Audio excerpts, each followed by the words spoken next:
مسلمان شیعہ اور سنی میں کیسے بٹے، آج کا یہ عنوان ہے۔ آپ کو یہ ضرور معلوم ہوگا کہ غزہ میں ایک بھی شیعہ ویکتی کا گھر نہیں ہے، پھر بھی ایران نے جس بہادری سے غزہ میں رہنے والے مظلوم سنی مسلمانوں پر ہو رہے ظلم کے خلاف وقت کے فرعون یعنی اسرائیل اور امریکہ سے دلیری سے ٹکر لی، جو نقصان برداشت کیا، اس وجہ سے دنیا بھر کے لوگ ایران اور شیعہ مسلمانوں کے بارے میں جاننے کو اتسک ہے، ان کے بارے میں کافی دلچسپی پیدا ہو گئی ہے۔ اسے یہ جاننا ضروری ہو گیا ہے کہ شیعہ اور سنی مذہب کیا ہے، کیا دو الگ الگ مذہب ہیں، کیا ایک ہی مذہب کے دو فرقے ہیں، یہ کیسے وجود میں آئے، ان کی تاریخ کیا ہے یعنی اتہاس کیا ہے، ان کے عقائد میں کیا فرق ہے، ان کی تہذیب اور سنی تہذیب میں فرق کیا ہے، انہی باتوں کو صاف طریقے سے آپ تک پہنچانے کے لیے یہ ویڈیو لے کر آیا ہوں، تو انت تک بنے رہیے۔ دوستو، سب سے پہلے آپ کو یہ بات سمجھ لینی چاہیے کہ اسلام ایک ڈیوائن مذہب ہے، اس کا بنانے والا کوئی انسان نہیں ہے، محمد صلی اللہ علیہ وسلم بھی نہیں، بلکہ یہ اللہ تعالیٰ کی طرف سے منتخب کیا ہوا دین ہے، پسند کیا ہوا دین ہے۔ حضرت آدم علیہ السلام جو دنیا میں آنے والے پہلے انسان تھے، انہی کے ذریعے دین زمین پر نازل ہوا، اس لیے حضرت آدم علیہ السلام کو بھی اسلام کے بانی نہیں بلکہ اسلام کے پہلے پیغمبر کہا جاتا ہے۔ وقت گزرنے کے ساتھ ساتھ حضرت آدم اور حوا علیہ السلام کی اولادیں روزی روٹی کے لیے مختلف علاقوں میں دنیا بھر میں پھیل گئیں، تب ان کی توحید کی یعنی ایک خدا کا جو پیغام آدم علیہ السلام لے کر آئے تھے وہ تعلیم ماند پڑ گئی، اور دنیا میں مختلف قومیں اور قبائل وجود میں آئے۔ ان قوموں نے اپنے اپنے حالات کے مطابق کئی معبود گڑھ لیے اور یوں دنیا میں مورتی پوجا عام ہو گئی۔ پسندیدہ مذہب کو یوں پامال ہوتا دیکھ اللہ پاک نے لوگوں کو دوبارہ ایک اللہ کی عبادت کی طرف بلانے کے لیے ہر دور میں دنیا کے الگ الگ علاقوں میں انبیاء یعنی کہ پیغمبروں کو بھیجا۔ ان انبیاء کی تعداد، انبیاء یعنی نبی کی جمع انبیاء ہے، پلورل نمبر، ان کی تعداد 1,24,000 بتائی جاتی ہے۔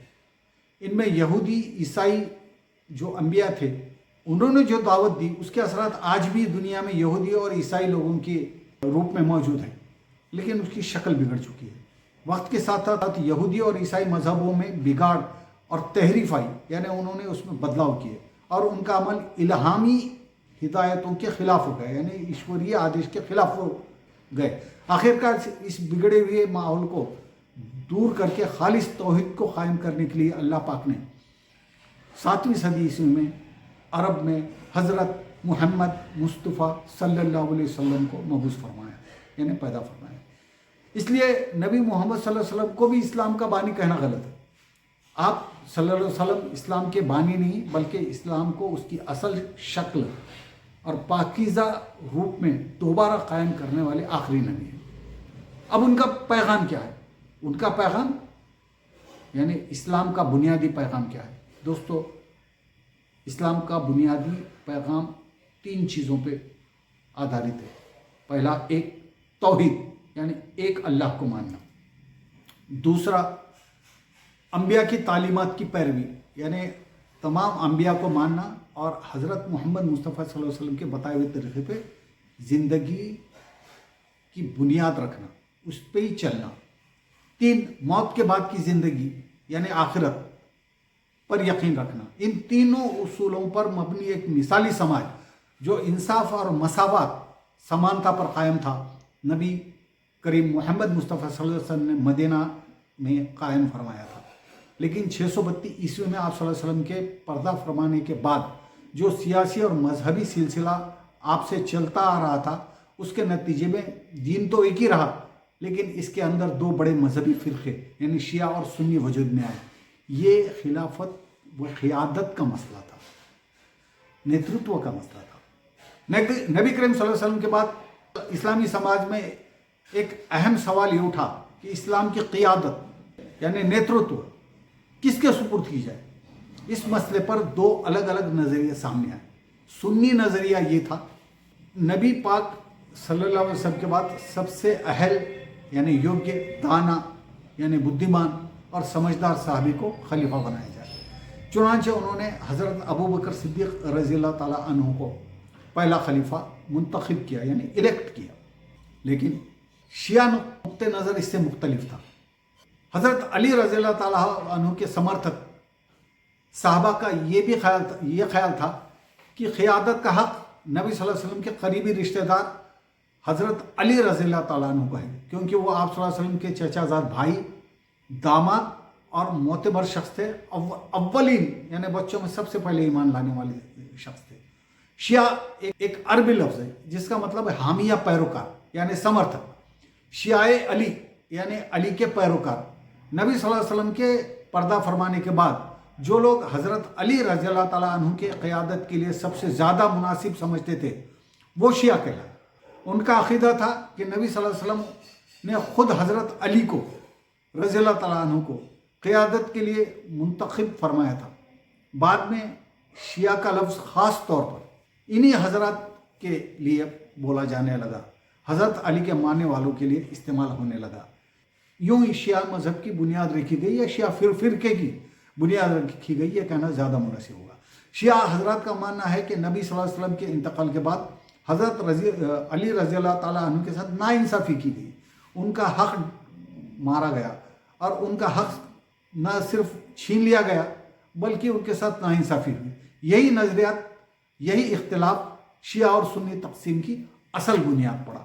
بعد میں حضرت علی رضی اللہ تعالیٰ عنہ کے دوسرے بیٹے حضرت امام حسین رضی اللہ تعالیٰ عنہ کو امیر معاویہ کے بیٹے یعنی یزید کی غیر قانونی اور ظالم حکومت کے خلاف کھڑا ہونا پڑا۔ وہ الگ ہی اتہاس ہے، مگر سلسلہ وہی ہے۔ اس جدوجہد کے نتیجے میں سن 680 عیسوی میں کربلا کے میدان میں امام حسین اور ان کے 72 جانثار ساتھیوں کو شہید کر دیا گیا۔ یہ واقعہ شیعہ فکر کا مرکزی محور بن گیا، یعنی سینٹر پوائنٹ آف تھنکنگ بن گیا۔ شیعہ سنی میں بنیادی فرق یہیں سے شروع ہوا۔ ویسے ان کے اندر بہت زیادہ فرق نہیں، اللہ ایک ہے، قرآن ایک ہے، نبی ایک ہے، صرف خلافت کے معاملے میں تھوڑا سا فرق ہے۔ شیعہ سنی کی تقسیم کی بنیاد آپ صلی اللہ علیہ وسلم کے بعد کے قیادت کے مسئلے پر تھی، جیسے کہ پہلے آ گیا ہے، لیکن یہ وقت کے ساتھ ساتھ مذہبی، سانسکرتک اور سیاسی شکل بھی الگ سے اختیار کرتی گئی۔ دونوں فرقوں میں اسلام کے مختلف پہلوؤں کو بڑی خوبصورتی سے اجاگر کیا ہے، لیکن دونوں کے طریقے تھوڑے سے الگ ہو گئے۔ ان کے عقائد، رسومات اور مذہبی جوش اور جذبہ مختلف ضرور ہے، مگر دونوں اپنی جگہ اہمیت رکھتے ہیں، اسلام کو ہی مانتے ہیں۔ سنی مسلمان آپ صلی اللہ علیہ وسلم کو آخری نبی مانتے ہیں اور یہ عقیدہ رکھتے ہیں کہ اب کوئی نیا نبی آنے والا نہیں۔ اس سوچ کی سبب سنی سماج میں نبوت کے بعد کوئی مستقل مذہبی قیادت قائم نہ ہو سکی، یعنی کوئی دھارمک نیترتو کھڑا نہیں ہو سکا۔ اس کے برعکس شیعہ نقطہ نظر یہ بنا کہ اگرچہ کہ نبی صلی اللہ علیہ وسلم کے بعد کوئی نبی نہیں آئے گا، لیکن ان کی تعلیمات اور ان کے طریقے پر قوم کو چلانے کے لیے ایک مذہبی رہنما ہمیشہ موجود رہنا چاہیے۔ لہٰذا انہوں نے اس غرض سے امامت کے نظام کو اپنایا، یعنی امام کا مطلب ہوتا ہے رہنما، مارگدرشک۔ ایران میں اس کی پریکٹیکل چھوی ہم کو دیکھنے کی ملتی ہے۔ امریکہ کی حمایت یافتہ شاہ رضا پہلوی کی حکومت کا تختہ پلٹ کر سن 1979 میں آیت اللہ روح اللہ خمینی نے اسلامی اصول پر مبنی ایک جمہوری حکومت، ڈیموکریٹک اسٹیٹ ایران میں قائم کی، جو آج بھی قائم ہے۔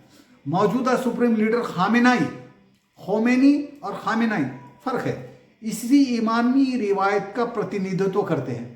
خاص بات یہ ہے کہ خمینی جنہوں نے انقلاب لایا، ان کے والد سید مصطفیٰ موساوی ہندی بھارت کے اتر پردیش سے تھے اور آخری مرے تک ان کا نام ہندی رہا، مطلب کہ ان کا مول تعلق بھارت سے تھا۔